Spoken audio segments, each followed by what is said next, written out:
Bazooka bubble gum. I remember it well. Oh, yeah! Oh, I used to love Bazooka bubblegum when I was little. We didn't have gum and candy and stuff growing up. And if we did, it was the Bazooka bubble gum. It's something that we used to get a lot of during Halloween. We passed it around a lot. I didn't like chewing gum, but a lot of my friends did. So I used to just give them the gum, but I would save the comic. There's a Bazooka comic that was used to basically wrap the gum. I love the comic. I saved them and hoarded them and mailed away for prizes.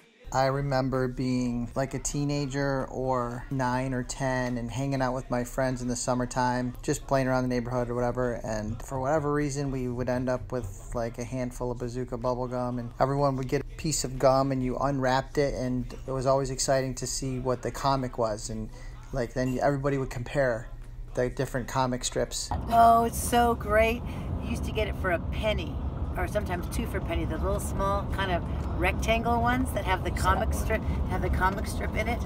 You always wanted to read your comics and pass them around. It's kind of what I look for in gum, at least. There's a nostalgia aspect to it. It's kind of timeless for me. There was like this really dumb commercial they had. It was like, all I want is bubblegum, Bazooka, Zooka, bubblegum. There were a bunch of baseball related commercials with that in there, so I just go immediately to that. I have a funny story. I remember one time I had a big wad of gum, and I just kept adding more gum to it, and it was just like a giant wad of gum in my mouth. And cows do this thing where when they eat, then they spit up their grass and they chew it again, and it's called a cud. And I remember everybody would be like, oh, it's like you're chewing a cud. And I would take it out of my mouth and I'd put it on my nightstand. And the next morning I'd wake up and chew it again for like a week, I remember. And my mom was like, you can't do that. That's gonna go bad, you're gonna get sick, it's gross. But I just remember having this giant piece of gum, and it's like, oh, is that this giant piece? And I think it was actually gray.